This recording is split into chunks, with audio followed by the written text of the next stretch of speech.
नमस्कार, फर्स्ट बिहार झारखंड में आपका स्वागत है। मैं राहुल ओझा आपके साथ। मुख्यमंत्री पद के दावेदार को लेकर के संशय में पड़े एलजेपी के अध्यक्ष चिराग पासवान को बिहार के डिप्टी सीएम सुशील कुमार मोदी ने नसीहत दी है। उन्होंने कहा है कि अगर मुख्यमंत्री का कोई चेहरा है तो वो चेहरा नीतीश कुमार का है। अगर एनडीए में कोई नेतृत्व की स्थिति में है तो वो जेडीयू है, नीतीश कुमार है और नीतीश कुमार के चेहरे पर ही बिहार विधानसभा का चुनाव लड़ा जाएगा।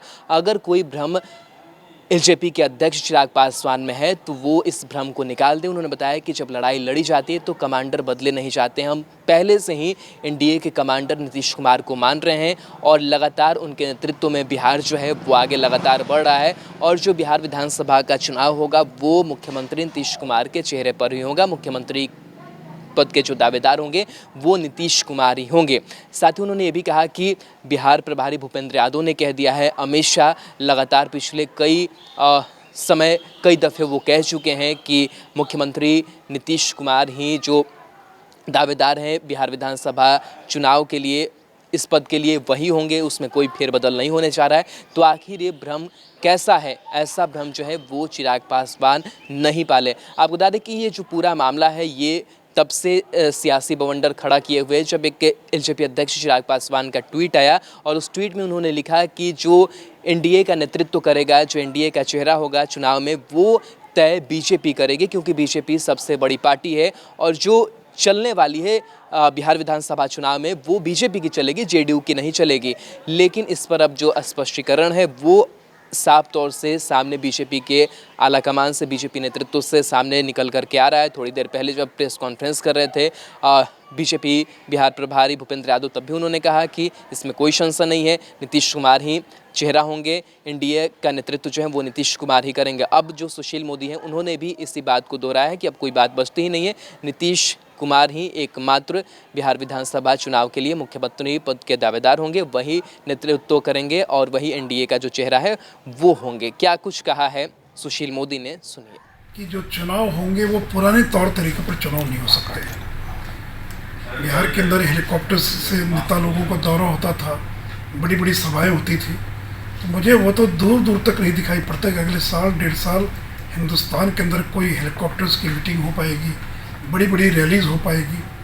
और इसे डोर टू डोर कैंपेन और डिजिटल कैंपेन, यानी audio conferencing, video conferencing, mobile का इस्तेमाल, टीवी का इस्तेमाल, बिहार के अंदर घर घर टीवी पहुंच चुका है।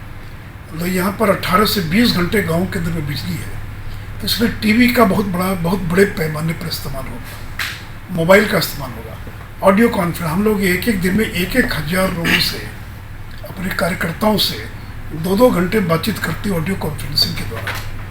इसलिए video conferencing, audio conferencing, zoom, इस तरह के और जो भी प्लेटफॉर्म्स हैं, तो यानी अगला चुनाव जब भी होगा वो डिजिटल चुनाव होगा, डिजिटल कैंपेन होगा, पुराने तौर तरीके एकदम बदल जाएंगे, नए तरीके का चुनाव होगा। इस वही का देखिए, हम लोग को तो 20-25 साल हो गया कि हेलीकॉप्टर के द्वारा जाना, बड़ी बड़ी सभाएं करना, तो ज़रूर वो तो हम लोग उसको तो मिस करेंगे, उसकी याद हमेशा बनी रहेगी कि अगर कोरोना नहीं होता तो हेलीकॉप्टर से जाते, बड़ी बड़ी सभाएं करते, लोगों से मिलते।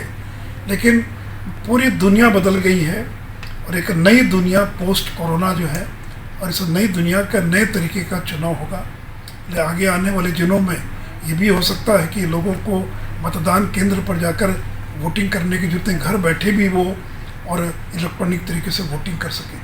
ये नए नए तरीके ईजाद होंगे, नई नई चीज़ें आएंगी। लेकिन तय है कि अगला चुनाव जब भी होगा वो डिजिटल प्लेटफॉर्म का इस्तेमाल करके ही चुनाव होगा। नहीं, देखिए, बहुत बड़ी चुनौती है ये, और मुझे पता नहीं कैसे इसे निपटा जाएगा, क्योंकि इतनी गालियाँ, इतनी अभद्रता, इतनी, यानी सोशल मीडिया का जितने बड़े पैमाने पर दुरुपयोग हो रहा है, ये तो उनके जो आविष्कारक हैं, फेसबुक, ट्विटर, जिन लोगों ने उसका आविष्कार किया, जिनको आज जो लोग चला रहे हैं, ये उनका दायित्व बनता है कि इस तरह की फेक न्यूज़ और इस तरह की चीज़ों को और कैसे रोका जाए। यानी जिसको जो मन में आता है वो लिख देता है। हम लोग भी कई बार देखते हैं ऐसी ऐसी गालियाँ लिखी रहती हैं, अगर सामान्य तरीके से कोई व्यक्ति अगर उस भाषा का प्रयोग करे तो जेल जा सकता है। इसलिए ये जो सोशल मीडिया है, इसका बड़े पैमाने पर दुरुपयोग हो रहा है और केंद्र सरकार ने भी निर्देश दिया है सारे सोशल मीडिया के लोगों को कि भी इसको रोका जाए। लेकिन जातीय तनाव, सांप्रदायिक तनाव, विद्वेष, फेक न्यूज़, और लोग उस पर भरोसा करने लग जाते हैं। माने ये तो इसलिए आगे आने वाले दिनों में फेक न्यूज़ एक बहुत बड़ी चुनौती है और जिसका मुकाबला सभी लोगों को मिलकर करना होता है। देखिए, केवल स्लोगन पर ही अगर वोट मिलता और सरकारें बन जाती तो बहुत लोग सरकार में आगे होते।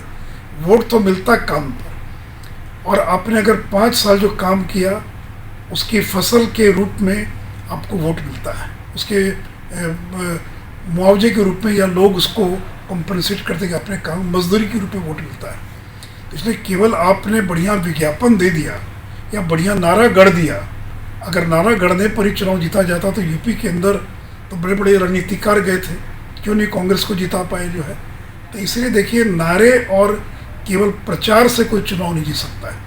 आपकी क्रेडिबिलिटी होनी चाहिए, आपका काम होना चाहिए और लोगों का विश्वास होना चाहिए कि यही लोग हैं जो कुछ कर सकते हैं। नहीं, देखिए, मैं किसी का नाम नहीं लूँगा, किसी पर टिप्पणी नहीं करना चाहूँगा, लेकिन केवल वही नहीं, बड़ी संख्या में जो ट्विटर और फेसबुक का इस्तेमाल करने वाले लोग हैं वो अपनी भड़ास निकालते हैं, अपने मन की जो कुंठा है, जो फ्रस्ट्रेशन है, जो गुस्सा है। अखबार तो छापेगा नहीं, आप तो उनकी बातों को दिखाइएगा नहीं, तो उनको लगता है कि ये सोशल मीडिया एक ऐसी जगह जहाँ पर वो अपने मन के फ्रस्ट्रेशन को व्यक्त कर सके जो है। इसलिए कहा है कि इस पर इसका बड़े पैमाने पर दुरुपयोग तो करता हूँ कि पहले की तुलना में खर्च कम होगा, लेकिन जिनके पास पैसा, मैं देखता हूँ दक्षिण के राज्य टेक्नोलॉजी में तो हमसे बहुत आगे हैं, वहाँ हमने सुना कि लोग घर घर रुपया पहुँचा देते हैं। तो इस तरह के धन पशु, लेकिन देखिए उससे कोई चुनाव नहीं जीत सकता है। तो इसलिए ये बात होता है कि पहले की तुलना में मुझे लगता है कि खर्च कम होगा।